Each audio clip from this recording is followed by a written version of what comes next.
Honourable Anne Tolley. Mr Speaker, this budget is all about good news for education. Fantastic news for education. I just want to say to that member who's resumed his seat, he has a very short memory, because it was the previous Labor government, actually, that let 4 schools in his electorate sit and rot for 7 years. They weren't allowed to put any maintenance, they weren't allowed to put any improvements into the schools, while the Labor government sat back and watched and talked about a possibility of investing $90 million in those schools, led them on, promised them the spend of $90 million. And what did they do just before the last election? They promised them $14 million between 4 schools. After sitting and watching them rot, they promised them $14 million. Well, this national government put an extra $30 million into that. That's right. And that member now has 4 great schools being rebuilt as part of National's infrastructure stimulus to put employment into that member's electorate. And this national government did this out of this national government's education budget, which has increased since National came to government by $4.4 billion. $4.4 billion extra into education since the National Party came in to lead government. So this budget continues that spend, that investment in education that we know will provide opportunities for young people to go on and realise their potential. This government has said a government is no longer going to sit back and watch kids fail in school. We are not going to say the only way there is for you to get your qualifications is to raise the school leaving age. No, this government is investing in those young people. So what do we do in this budget?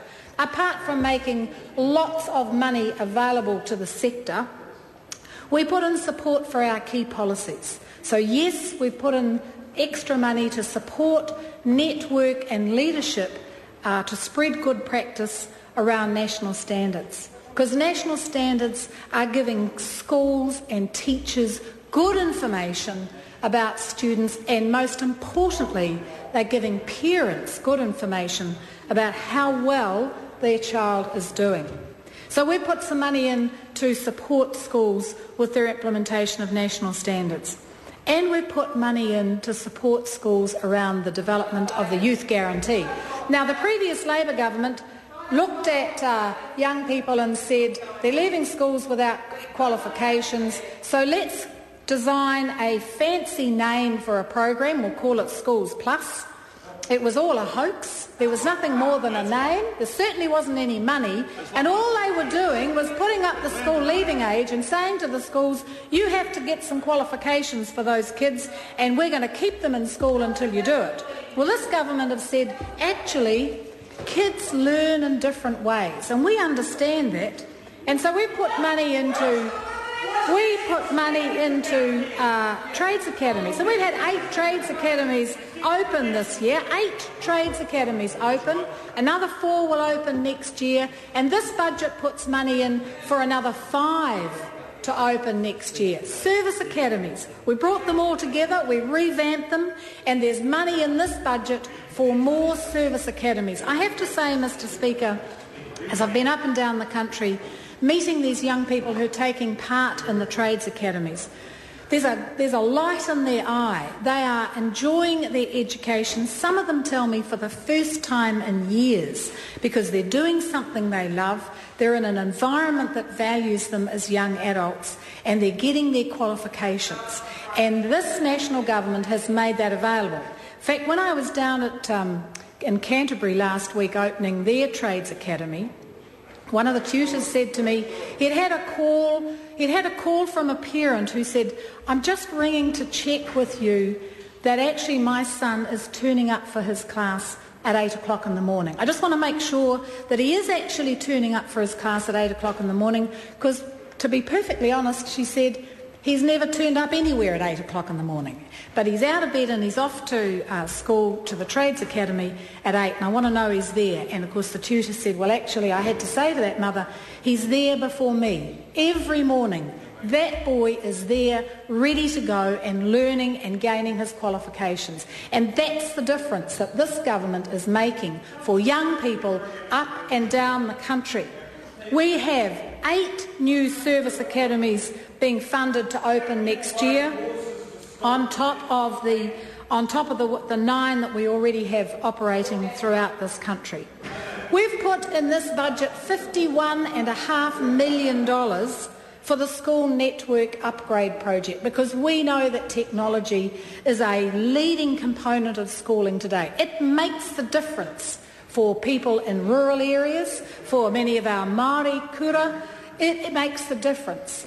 And it is absolutely essential as we roll out fibre across the country with a particular emphasis on servicing schools, that the schools themselves have to have the right sort of facilities in their schools to take advantage of that fibre. So this government has provided an 80% subsidy to schools, as against the previous Labor government that made it such a miserable contribution from the government that very few schools actually were able to take up this project.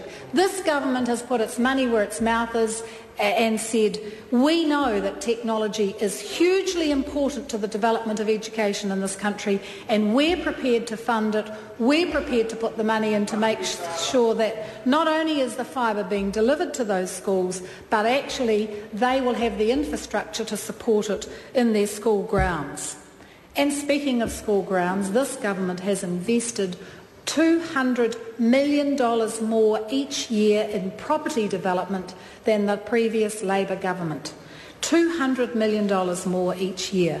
That has meant good jobs in the construction area, in the design area, available out in provincial New Zealand.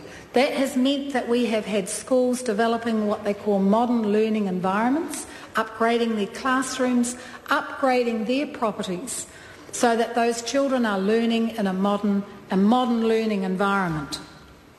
We've said the achievement of Māori students in our mainstream school is not anywhere near as good as the achievement of Māori in kura kaupapa schools. And that is not acceptable, because 90% of Māori students are actually in mainstream schooling. Their results can be described as abysmal, and the previous Labor government did not address that lack of achievement for Māori and Pacifica, apart from sitting back and talking about it in communities and wringing their hands and doing nothing.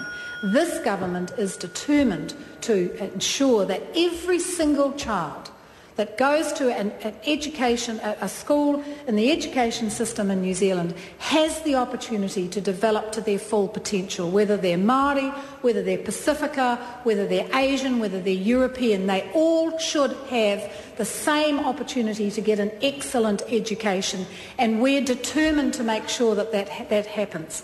We're putting extra money. Another 20-odd schools will be able to get into the Te Kotahitanga program that trains teachers on how to work with Māori students. Actually, it's really good for Pacifica and Asian and European students as well, but it teaches teachers to recognise that actually identity, culture and language, by valuing those in our Māori students, it helps with their learning.